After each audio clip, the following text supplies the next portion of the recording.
banyak kali penduduk di Australia yang sudah lansia, mereka tuh pilih untuk pensiun di Indonesia contohnya, atau di Bali gitu ya. Nah, kenapa begitu? Atau ke negara-negara Asia lainnya, sebaliknya pensiun di Australia, yang walaupun ada fasilitas seperti panti jompo gitu ya.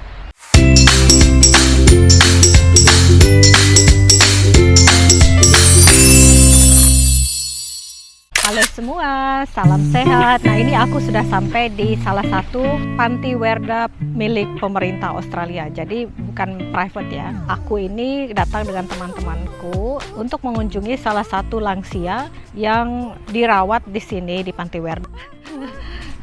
We're gonna go to the nursing home to visit somebody and then bring her dog as well.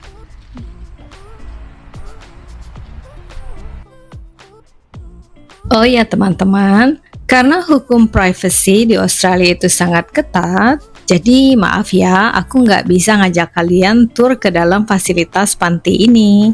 Nah, seperti di video sebelumnya, kita ngobrol-ngobrol sambil jalan-jalan, biar nggak bosen ya. Nah, di part kedua ini juga aku akan ngajak kalian menuju ke area spot foto Sea Cliff Bridge di pesisir pantai selatan New South Wales. Sambil kita kembali ngobrol-ngobrol dan menikmati pemandangan yang indah supaya suasananya itu lebih santai ya. Sebelumnya aku mau disclaimer dulu ya teman-teman. Aku nih bukanlah seorang penasihat keuangan, tapi sekedar berbagi informasi dari situs resmi yang linknya ada di deskripsi, serta pengalamanku bekerja dalam meningkatkan kesejahteraan komunitas di Australia.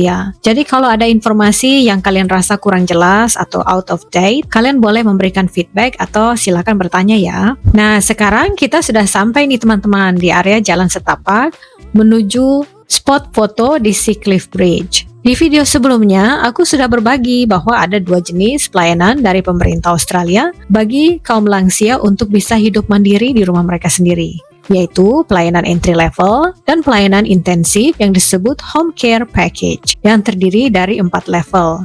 Untuk level yang pertama, lansia itu bisa mendapatkan bantuan pelayanan selama 2 jam per minggu sampai level 4 selama 13,5 jam per minggu.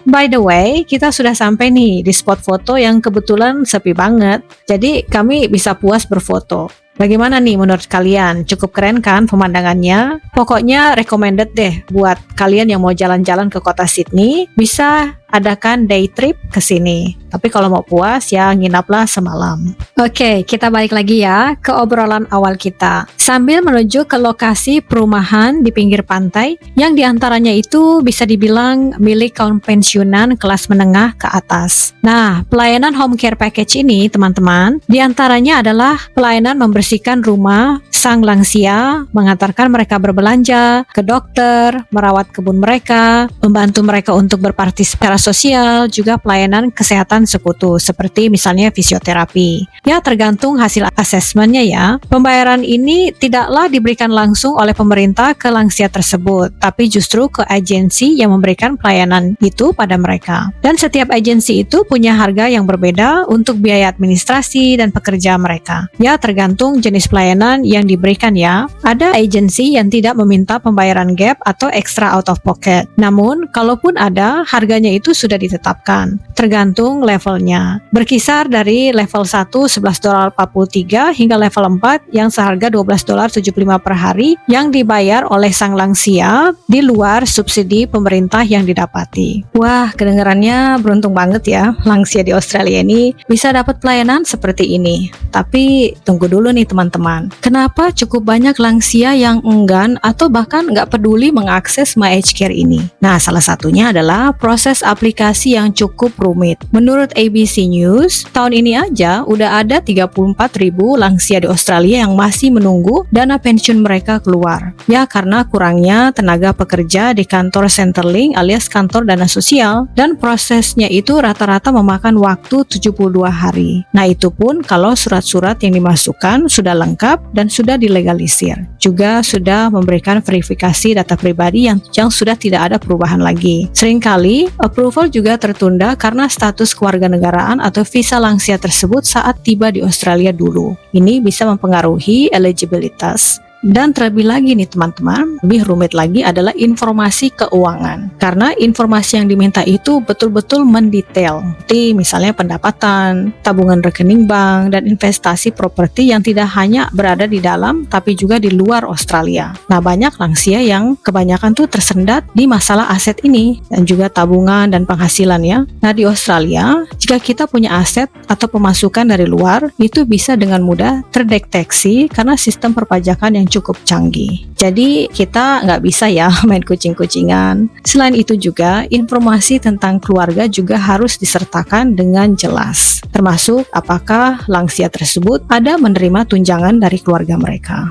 Oh ya teman-teman, dana superannuation adalah kontribusi yang didapati oleh para pekerja di Australia selama mereka bekerja sebagai tabungan hari tua. Dan ini perlu dilaporkan sebagai aset ya. Superannuation itu biasanya diinvestasikan di superfund yang kadang berupa diversifikasi superfund berupa beragam saham. Dan tingkat pengembaliannya itu biasanya sekitar 5% per tahun. Jadi jika seorang lansia memiliki superannuation bersama dengan pasangannya dan nilainya itu cukup besar, ini bisa mempengaruhi besar kecilnya dana pensiun yang diterima nanti. Selain superannuation teman-teman, hal-hal lain yang diklasifikasikan sebagai aset adalah kendaraan, properti investasi, tabungan, dan penghasilan. Jika lansia ini masih bekerja ya, sedangkan rumah tempat tinggal mereka tidaklah dihitung sebagai aset. Jika dana superannuation mereka itu kurang dari 300.750 untuk lansia yang single atau $451.500 untuk lansia couple, maka dana pensiun ini bisa mereka terima penuh. Namun apabila lansia tersebut memiliki aset hingga batas $674.000 untuk single dan $1.012.500 untuk couple, maka lansia tersebut hanya dapat menerima setengah dari dana pensiun.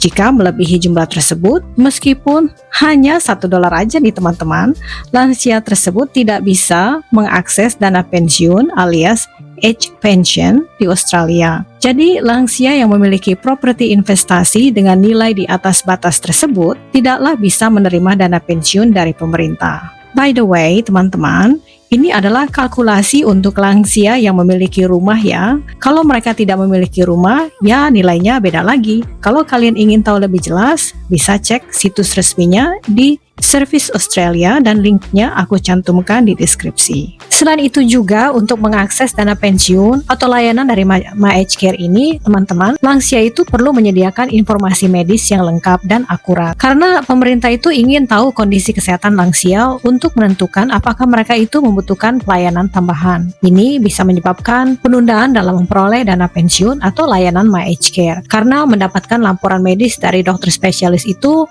memerlukan waktu yang lama dan biaya yang mahal. Sehingga ya lansia harus memiliki tabungan seenggaknya itu sebelum dana pensiun mereka mencair. Nah teman-teman, saat proses assessment terjadi, anggota keluarga atau kerabat sebaiknya mendampingi lansia pada saat itu. Namun perlu diingat ya, saat wawancara dengan tim penilai, assessor biasanya menerapkan pendekatan berpusat alias personal center approach dengan menanyakan langsung kepada lansia apa yang mereka butuhkan, bukan kepada anggota keluarga. Ya ini karena apa yang diinginkan anggota keluarga tidaklah selalu sama dengan apa yang diinginkan oleh lansia yang membutuhkan pelayanan atau bantuan. Bukankah menghargai pandangan lansia itu merupakan bagian dari bentuk keimanan juga? Ya, kecuali jika lansia tersebut sudah didiagnosis oleh dokter mereka memiliki gangguan neurologi seperti Alzheimer atau demensia dan sebagainya, sehingga membutuhkan bantuan untuk membuat keputusan. Nah, faktor lain yang membuat lansia itu enggan menerima pelayanan MyAgeCare adalah keterbatasan tenaga support worker, terlebih lagi memperoleh tenaga support worker atau pembantu yang cocok dengan keinginan lansia tersebut. Karena jumlah pekerja yang bersedia bekerja dengan jam kerja yang tidak menentu dan sedikit, yaitu antara 2 jam hingga 13,5 jam per minggu, itu sangatlah terbatas. Selain itu, mereka kadang harus menanggung biaya transportasi dan menginap jika lansia membutuhkan bantuan di malam hari. Makanya banyak pelajar internasional di Australia yang bekerja sebagai support worker karena pekerjaan ini cukup mudah didapatkan. Namun, karena faktor budaya, ya banyak lansia yang enggan menerima orang yang tidak dikenal di rumah mereka. Atau kadang keluarga mereka merasa was-was meskipun semua pekerja aged care di Australia itu wajib memiliki catatan kriminal yang bersih dan sudah mendapatkan pelatihan khusus. Selain itu, juga juga teman-teman, faktor kemampuan berkomunikasi juga bisa menjadi masalah. Nah, banyak yang memilih membayar secara pribadi untuk mendapatkan support worker atau carer yang diinginkan, atau berharap sanak keluarga atau kerabat membantu mereka. Namun, karena di Australia ini tidak ada sistem pembantu rumah tangga ya teman-teman, dan anak-anak lansia ini pada umumnya sudah berkeluarga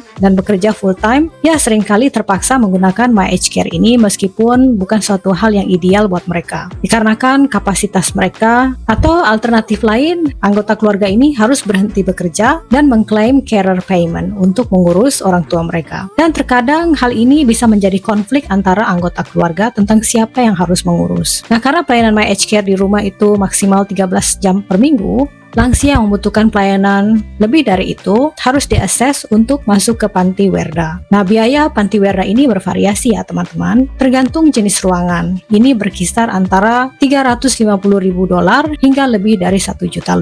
Lansia yang tidak mampu bisa mendapatkan bantuan keuangan dari pemerintah, tetapi harus diakses dan masuk daftar tunggu yang cukup lama dan panjang untuk menerima pelayanan yang sangat-sangat mendasar, seperti misalnya harus berbagi kamar tidur dan kamar mandi, yang bisa jadi sulit bagi mereka yang memiliki kondisi kesehatan yang buruk. Nah teman-teman, sekarang aku akan berbagi soal biaya Panti Werda yang bisa dibayar melalui dua metode. Nah, metode pertama itu disebut Refundable Accommodation Deposit atau RAD, dan RAD ini biasanya dibayar di muka dan akan dikembalikan setelah dikurangi biaya-biaya ekstra pada saat lansia tersebut meninggal dunia. RAD ini dapat dibayar penuh sesuai dengan harga ruangan yang diinginkan atau sebagian, dengan sisa biaya dibayar melalui metode lain, yaitu metode kedua yang disebut Daily Accommodation Payment atau DAP. Jika RAD ini dibayar sebagian, maka sisa biaya dapat dibayar melalui DAP yang dikenakan bunga. Dalam jangka panjang, DAP biasanya lebih mahal ya dibandingkan dengan RAD. Ya, walaupun begitu, tidak semua kan ya mampu membayar lump sum RAD. Lalu kemudian lansia juga harus membayar biaya perawatan berdasarkan jumlah harta benda yang dimiliki.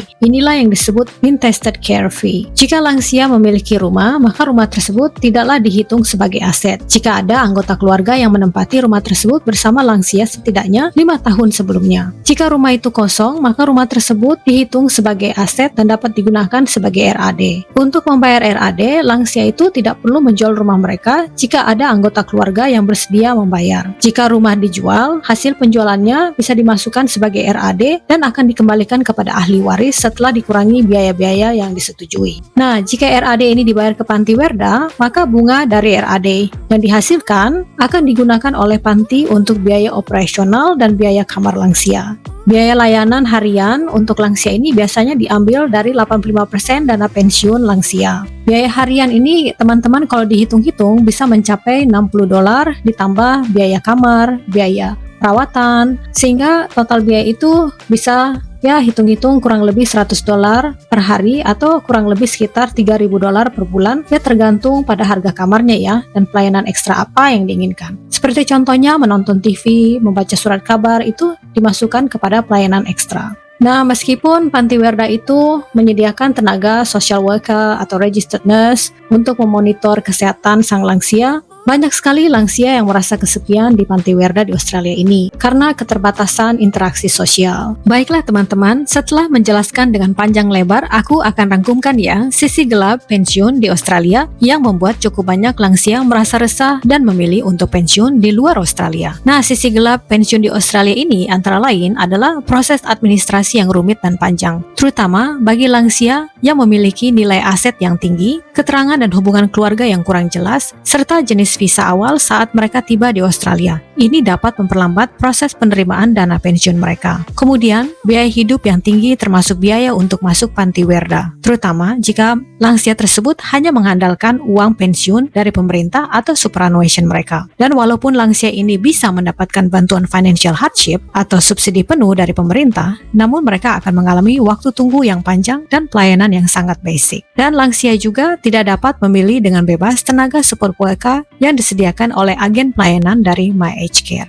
Lansia yang memilih untuk menetap di Panti Werda, mereka harus mengikuti rutinitas dan jadwal Panti Werda yang cukup mengekang kebebasan mereka. Sehingga ini menghasilkan rasa kesepian yang mendalam dikarenakan terbatasnya interaksi sosial, terutama bagi lansia yang memiliki kesulitan untuk berkomunikasi. Nah sekarang, alasannya lansia ini memilih untuk pensiun di luar Australia, ya dikarenakan biaya hidup yang jauh lebih murah dan dapat memperoleh tenaga pembantu atau support worker ataupun carer dengan lebih mudah sesuai dengan kriteria yang diinginkan.